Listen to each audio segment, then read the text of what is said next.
Hello everyone, welcome back to Android Hub channel. Today's topic is FCM, Firebase Cloud Messaging. Firebase Cloud Messaging is a cross-platform messaging solution which help you to send the notification or the messages to any client devices. And using FCM, you can notify a client app that any new email has been come or other data is available to sync. Now let's see how the architecture of the Firebase Cloud Messaging works. So here if you see the first thing, so here it is a, you can take the console or you can take a backend thing. So from the backend you are going to trigger the FCM notification. Okay, so the whenever you're triggering it, it will go to the FCM backend and you can send to a topic or you can send to any particular device. Okay, and from the backend it's going to trigger to the particular device, like either the token or the devices on which it has to trigger. If it is an Android device, then it's going to trigger to the Android device through the Android transport layer, and if it is an iOS, then it's going to use the APNS, and if it is a website, then it's going to use the web push. So, and before triggering a notification, it will always check whether the device is online and offline. If the device is online, then only it's going to trigger the notification. So here the online and offline means the device is connected to the internet or not. Now let's create one project and start integrating the Firebase Cloud Messaging. So I'm just taking an empty activity. Next, just FCM demo, finish. Now our project is ready. Now let's start integrating the Firebase Cloud Messaging. So basically there are two ways to integrate the Firebase Cloud Messaging. The first way I'm going to show is from the Android Studio. You can directly use the Android Studio to connect to the Firebase. Go to the tools, and from the tools you have to select the Firebase, and after you're selecting the Firebase, it will open the Firebase Assistant, and from here it will list down all the services provided by the Firebase. Since we are using the cloud messaging, we have to set up the cloud messaging. Just click on it. The first thing is we need to connect our Firebase to the application. Okay, so to connect to the Firebase, first thing we need to create the application on the Firebase console. So let's go to the Firebase console.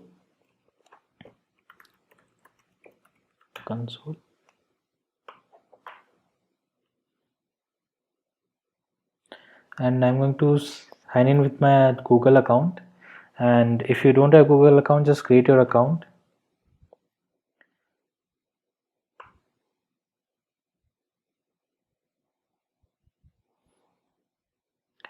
Now the next thing is you have to create the project. Just click on the add project. It will ask you to create the project. Now I'm going to give the project name as Android Hub FCM test.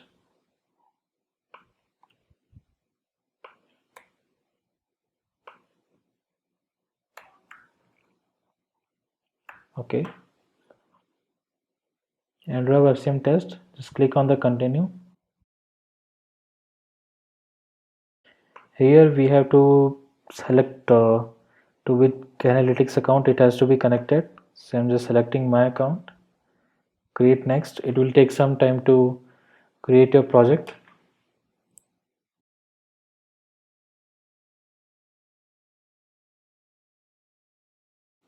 Alright, our project is ready. Now let's click on the continue. So it will give you a console, the dashboard from where you can access your project. Okay, now let's go to the Android Studio and let's click on the button connect to Firebase. It will ask you to which project you have to connect. I'm just clicking on my project.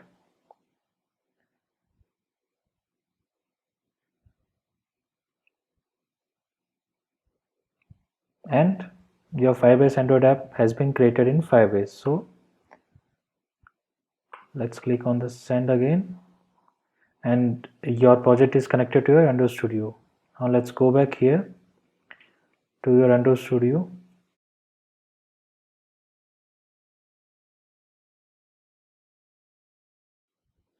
and it is connected. Okay, now the next thing, we have to add the FCM to your app. Okay, so now before doing that, let's see whether our project is actually connected to Android Studio or not. Okay, so to do that, just refresh your current project, and if you see my current project, the application has been integrated to the Firebase. Okay, so that means the first step is completed. Now the next thing is we have to add the FCM to your application. To do that, just click on add FCM to application, and it will ask you do these changes. You don't have to do anything, you just have to accept the changes. Once you do accept the changes, it's going to change in the both the Gradle file, root level and the app level. In the root level is going to add this Google services, and in the app level it's going to do the changes over here. It's going to implement the Firebase messaging, and it's going to add the Google services over here. So these are the two changes it's going to do, and after that it's going to sync your project. So we have to wait once the sync is completed. Okay, the sync is completed. Now apart from the Gradle file changes, it will do one more change inside the app package. If you'll expand it, you will find the google-services.json. So this file is going to be added to your project whenever you are going to connect your application to any Firebase project. So it contains the project information like related to your project. It will contain the project number, project ID, the project ID which I have created, and the project number associated to my project ID. Okay, and it contains the clients as well. So clients is kind of a JSON array, and inside that we have an object of the client. So it means you can connect different packages or the Android projects to the Firebase project. So the package name is going to differentiate between the client, and here my package name is com.android.com FCM demo, and it is same that I provided over here. This is the one way to connect your project to the Firebase. Now the another way is I'm going to delete this file. I'm going to undo the dependency from the root folder and from here as well, this one as well, and I'm going to sync it again. And the next thing I need to do is I need to delete the project from here as well. This remove the app. So I'm going to remove app permanently. Done. Now I'll come to the project overview again. So the project has been removed successfully from there. Now I can directly click on this Android icon. I can give my package name, whatever the package name I have. So I'm just copy this thing and paste it over here. This is optional. This SSH fingerprint is optional. It is only required whenever you're using dynamic links or the Google's sign-in or the any kind of other authentication. Just click on the register application. This now it will ask you to download the Google services.json file.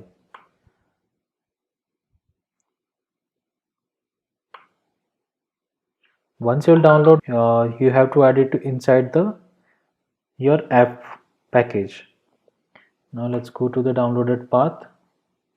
Just copy it and paste it inside the Google services.json. So if you see, we have added the file. Now the next thing, we have to add the Firebase dependency. First thing is we have to add this line. Let's go to the root Gradle folder, add it over here, and if you see, like, it's asking for the Google as well, and the Google is already there, so we don't have to add it again. Now let's go to the app level Gradle file. So I'm going to undo the changes which I did it over here. Okay, and I'm just going to get the latest version and just hit on the sync now button. and just click on the next and continue to console. If you see, my project has been added over here. Okay, the same way I did previously. In case if you host your Google services.json file, then you can come to your console and you can download it from here.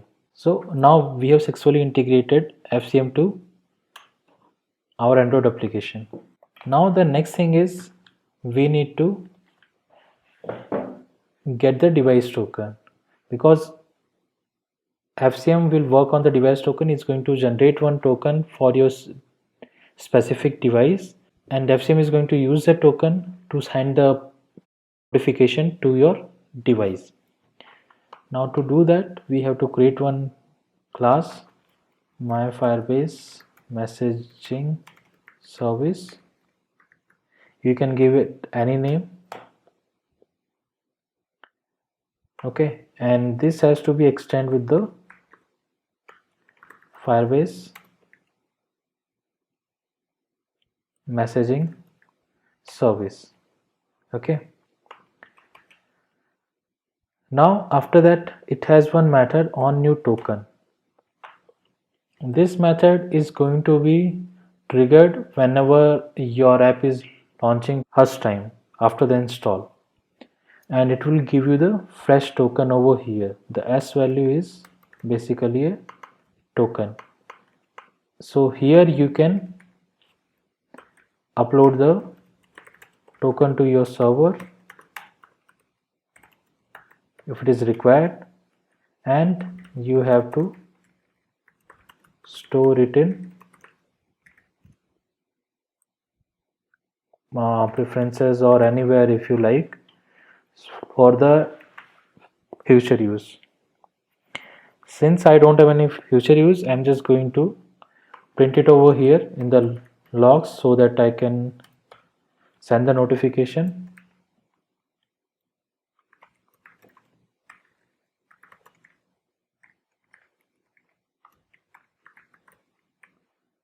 Okay, let's create the tag.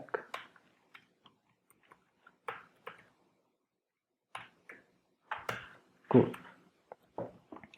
So we have created our new token method.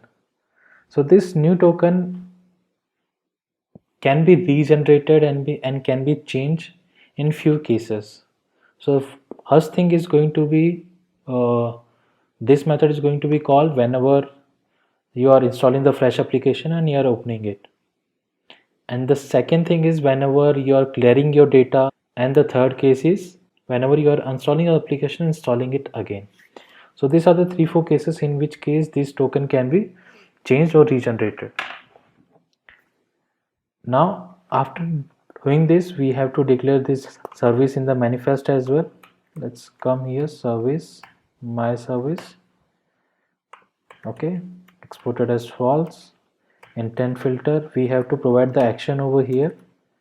So what action we need to give is so right now we are just going to get the device token. So for that, com.google.firebase.instance id event. Okay, so by doing that, it's going to listen the token changes in the device. Now let's run your project and let's see whether we are getting the token or not. And we'll also see like in other cases how the token is changing.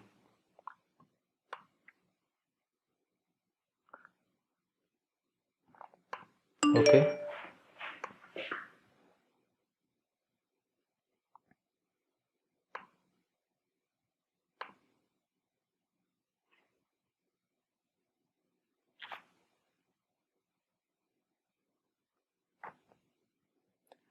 let's run the application and let's check the logs. And now if you've seen the logs, so here we have get our token.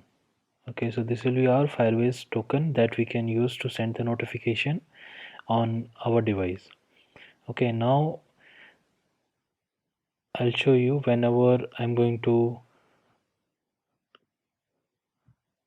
uninstall the app and install it again,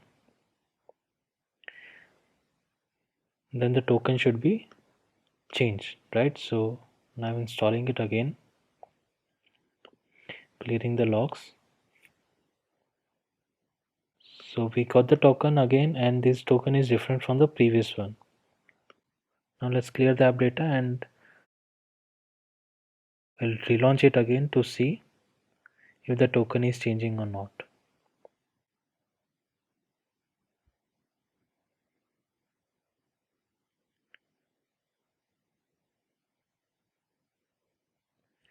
Clear data, delete, let's go back and let's relaunch our app again. Now if you see, we again receive the token. Okay, so in this way, whenever the application data is getting cleared or whenever you are installing the app again, so in those cases the token can be regenerated. Now let's suppose the token is already generated and I'm going to kill the app and relaunch it again. So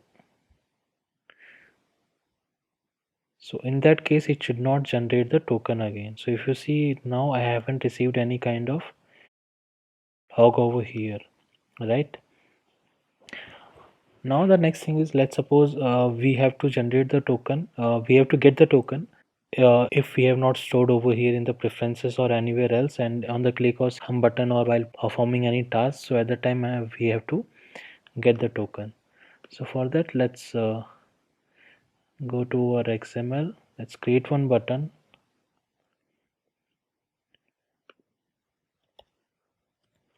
to get the token.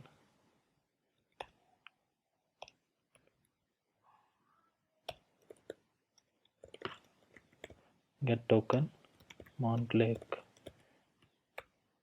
get token, top to the top of parent and to the end of parent, start to the start of parent,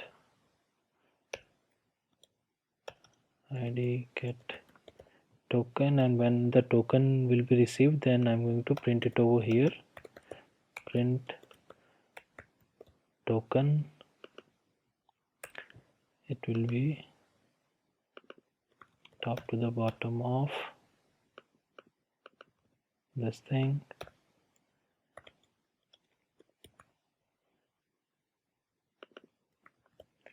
tools text. Okay, text size will be 16 sp, text color black, match parent, margin top 8 dp. Okay, now let's implement the click event and let's find the id of the text view.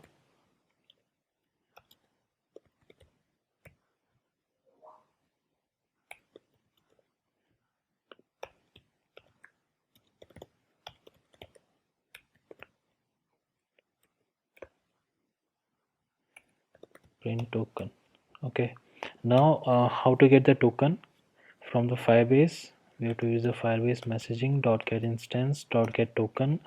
Now that add-on complete listener, whenever the token is success, so basically it is an asynchronous operation, so it will take some time to get the token, and it can get failed as well. So I'm just going to implement the failure listeners as well. Okay, now here I need to check first if the task is not successful, is successful, is not successful, then I'm going to print the error, fail to get the token.